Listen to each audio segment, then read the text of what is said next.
Aleluia, glória a Deus. Bom dia, meus queridos, a paz do Senhor Jesus Cristo.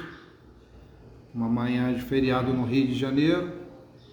Vamos agora compartilhar desse momento especial nessa manhã uma reflexão sobre algumas passagens do texto bíblico, né? Nós conhecemos a palavra de um modo entendivelmente humano, mas o que Deus pretende e quer de cada um de nós, que declaramos uma fé em Cristo, uma fé cristã, é que tenhamos entendimento da sua vontade e do seu querer.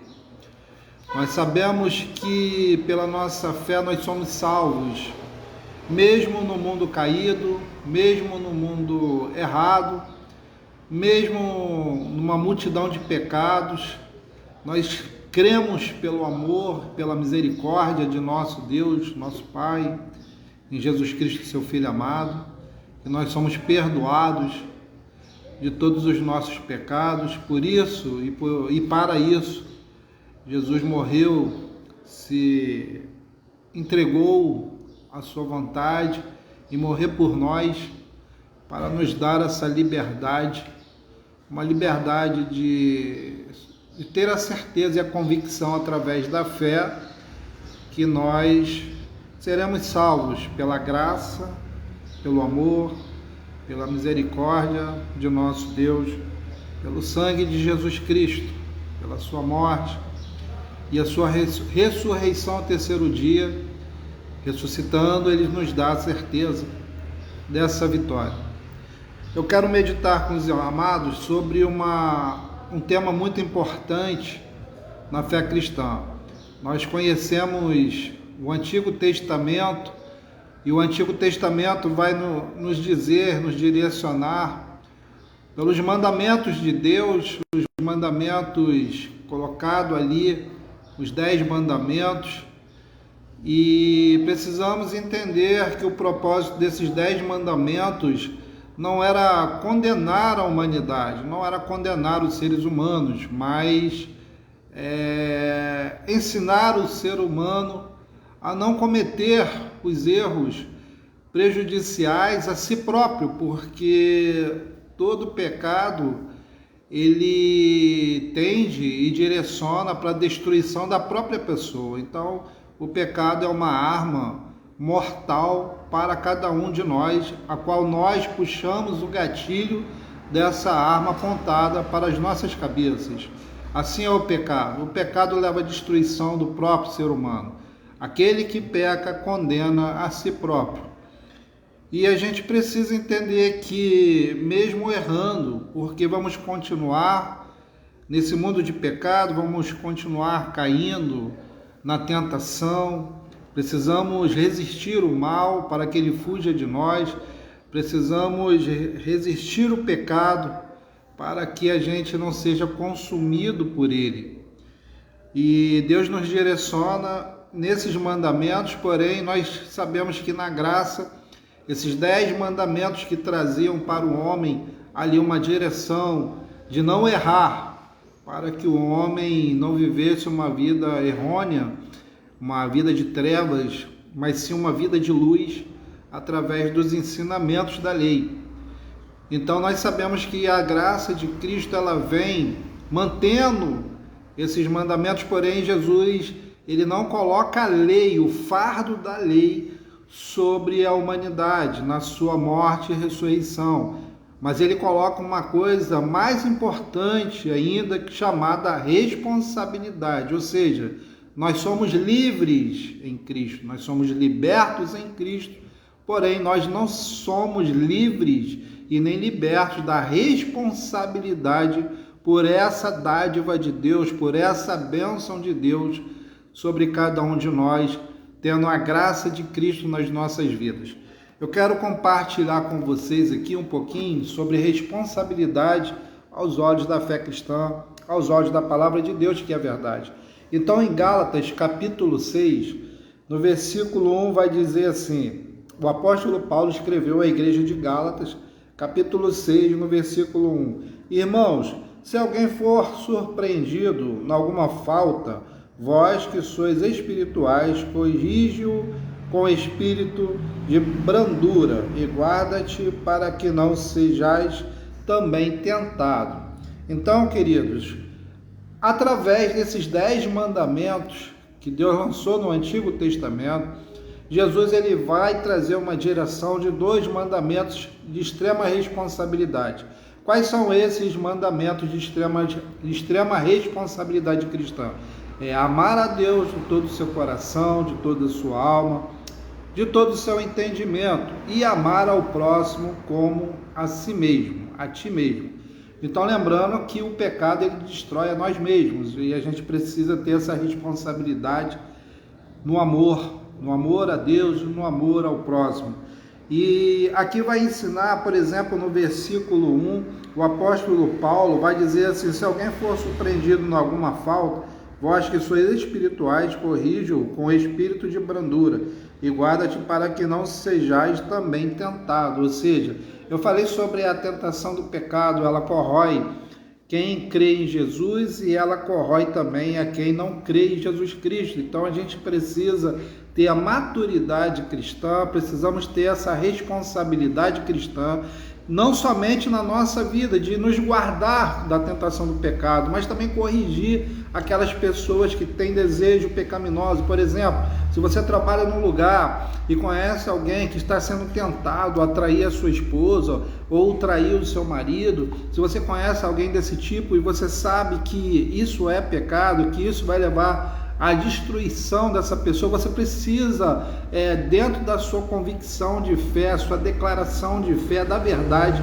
você precisa orientar essa pessoa que ela não ceda a essa tentação, que ela resista a essa tentação e ela não cometa esse ato prejudicial a si própria, porque o adultério leva à destruição do casamento, que vai gerar o divórcio. Então isso é a orientação aqui que o apóstolo Paulo dá para a igreja de Gálatas, dizendo, não, eu dei um exemplo aqui sobre adultério, mas isso é global, ele envolve todo tipo de pecado. Se você conhece alguém que quer cometer um crime, tem desejo de cometer um crime, você tem que orientar essa pessoa por amor a ela, amor ao próximo, que é um mandamento, é uma responsabilidade cristã, amar ao próximo. Você precisa orientá-la a não cometer este crime, porque ela será punida com a cadeia, com a prisão e a destruição não só dela, mas da família também. Então esse é o versículo 1 de Gálatas capítulo 6. No versículo 2 ele diz assim, levai as cargas uns dos outros e assim cumprireis a lei de Cristo. Ou seja, levar a carga um do outro é compartilhar aquele peso que corrompe o nosso desejo de se manter na verdade, né? Você precisa compartilhar esse peso, declarar as suas emoções, não guardar dentro do seu coração. Você precisa praticar, ter prática constante do perdão. O perdão é essencial para a libertação da alma. Você precisa perdoar, você precisa urgentemente se libertar desse fardo pesado. A gente precisa também estar libertos também. Não adianta, queridos, você orientar uma pessoa para se libertar desse fardo pesado, mas você guardar um fardo pesado na sua vida. Então, seja um exemplo como cristão, seja um exemplo, perdoe para ser perdoado, para que as pessoas ao seu redor vejam a importância de perdoar, e assim você não ter um fardo pesado na sua vida e na sua alma. Isso é de extrema importância. No versículo 2 o apóstolo Paulo vai orientando justamente sobre isso. No versículo 3 de Gálatas 6 ele vai dizer, porque se alguém julga ser alguma coisa, não sendo nada, a si mesmo se engana. Isso vai neutralizar a soberba do coração do homem. Quando o homem neutraliza a soberba, ele vai entender que nós somos pecadores, como nosso semelhante também o é. Jesus, inclusive, vai dizer, quem não tem pecado, que atire a primeira pedra. A gente vai ver nesse ensinamento de Cristo que nós não temos condições de julgar ninguém porque nós também somos julgados constantemente pelas nossas falhas, pelos nossos delitos e pelos nossos erros. Então a gente precisa entender que não somos soberanos diante do próximo, não somos soberanos no mundo, soberano somente é um, que é nosso Deus e nosso Pai. Então tenha sempre humildade no coração, o que o apóstolo Paulo aqui orientou no versículo 3. Vou agora discorrer rapidamente. No versículo 4 ele vai dizer: mas prove cada um o seu labor, e então terá motivo de gloriar-se unicamente em si e não em outro. Gloriar-se entre si, a gente vai entender que Deus é fiel e é soberano, e Deus também é justo. Ele é justo. Deus honra a quem tem honra. Não é pecado um homem, uma mulher de Deus aqui na terra ser honrado por Deus e sentir-se feliz, sentir-se privilegiado. Isso não é pecado. Isso não faz de você merecedor do céu, porque nada que possamos fazer nos dará direito de entrar no céu. Somente a nossa fé em Cristo, que fez por nós, é que nos dá essa honraria de entrar no céu. Porém, nós sabemos que a lei de semeadura de Deus é justa na vida do ser humano, na nossa vida. Então, se nós plantamos o amor, é claro que eu vou esperar o quê? Colher o amor. Se eu planto o perdão, eu espero colher o perdão. E Deus, ele honra cada um de acordo com a sua honra. E isso vai trazer em você uma satisfação e uma alegria, porque, queridos, nós sabemos que a história do cristianismo ela é marcada por mortes, por violências, por tragédias, mas nós não podemos esquecer que a fé cristã, a vida cristã, ela é marcada por isso tudo, sim, mas ela também é marcada por alegria, por esperança. Quantas pessoas que não tinham mais esperança, elas foram impactadas com o poder da graça do Espírito Santo de Deus e as suas vidas foram transformadas de vidas tristes para as vidas alegres. A Bíblia vai dizer que o choro só dura uma noite, a alegria vem ao amanhecer. Então, não fique somente falando que é muito difícil ser cristão, que é muito difícil ter uma vida cristã, porque não é difícil ter uma vida cristã, o difícil é ter uma vida sem Cristo.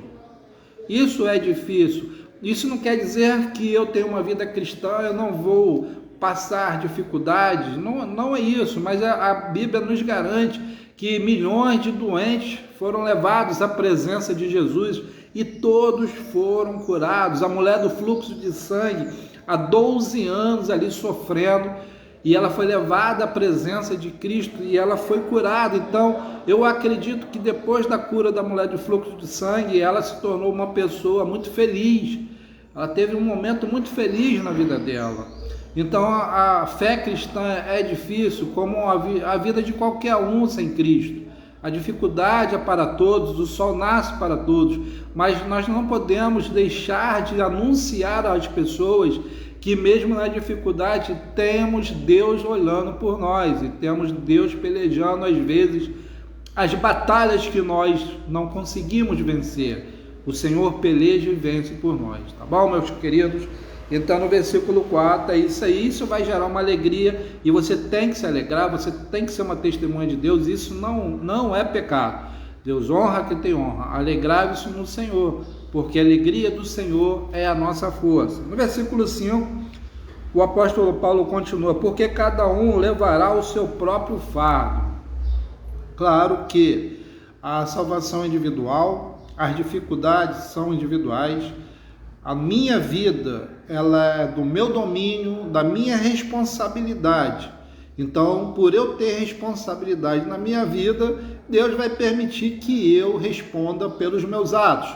Se eu cometer um crime, ninguém pode ser preso no meu lugar. Isso acontece? Acontece, porém é errado aos olhos de Deus. Se eu cometo um crime, eu sou responsabilizado por este ato e eu preciso responder eu mesmo por esses atos, voltando à lei da semeadura. Tudo que o homem plantar, certamente colherá. Então a gente precisa entender que a nossa responsabilidade cristã vai gerar consequências se nós errarmos, mas também irá gerar muitas felicidades, muitas premiações de Deus se nós decidirmos uma responsabilidade cristã e decidir do certo. Nós iremos desfrutar das nossas escolhas corretas. No versículo 6, Paulo diz assim: mas aquele que está sendo instruído na palavra, faça participante de todas as coisas boas aquele que o instruiu. Então nós estamos agora sendo instruídos na palavra. Vocês estão ouvindo a palavra de Deus, está aqui, ó. É a palavra de Deus.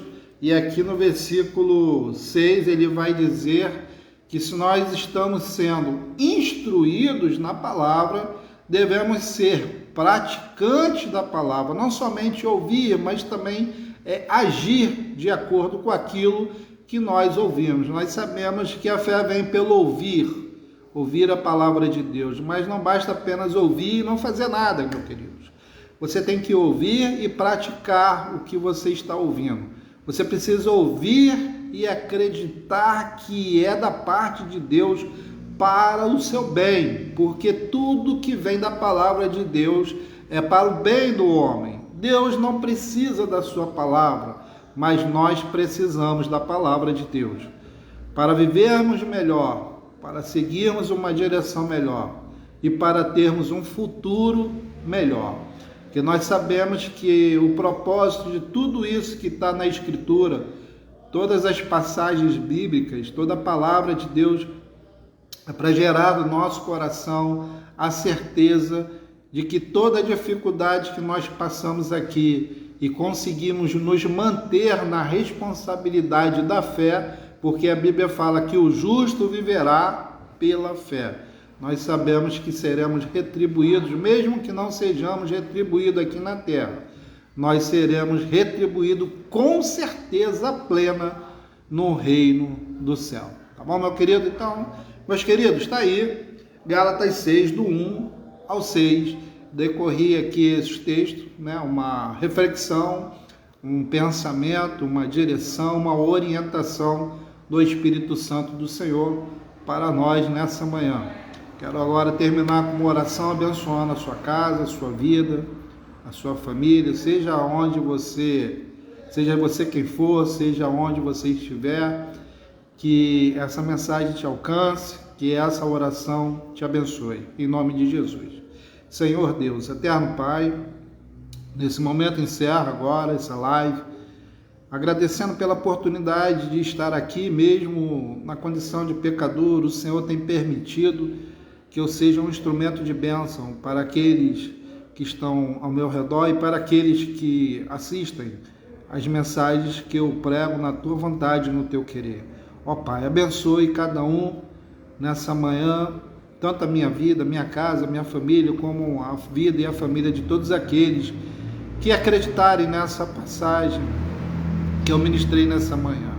Eu posso não conhecer a pessoa fisicamente, mas eu tenho a certeza que o Senhor conhece, e é o Senhor que provém todos os benefícios que a pessoa pode precisar. Então conceda através dessa oração o desejo do coração de cada um de nós, proteja a nossa vida das doenças, da armadilha do diabo, e nos dê a paz, a alegria e principalmente o amor do Teu coração para as nossas vidas dia após dia. Não somente hoje, mas por todo o decorrer do nosso pequeno e curto tempo aqui na terra. É o que te peço em oração em concordância com todos, em nome de Jesus, que vive e reina para todo sempre. Amém. Amém, queridos? Então tá aí. Ouçam essa palavra que foi dita, assistam esse vídeo, se puderem compartilhar para abençoar mais pessoas. Se não quiser compartilhar, apenas ouça e guarda no seu coração, pratique tudo que foi dito aqui. Tá bom, meu querido? Eu tenho certeza que Deus vai te abençoar, não tenha dúvida. Deus ama você assim como me ama. E Deus quer o melhor para nós, porque é assim a sua vontade no seu coração eternamente. Em nome de Jesus. Amém. Beijo Fique na paz. Tchau, galera.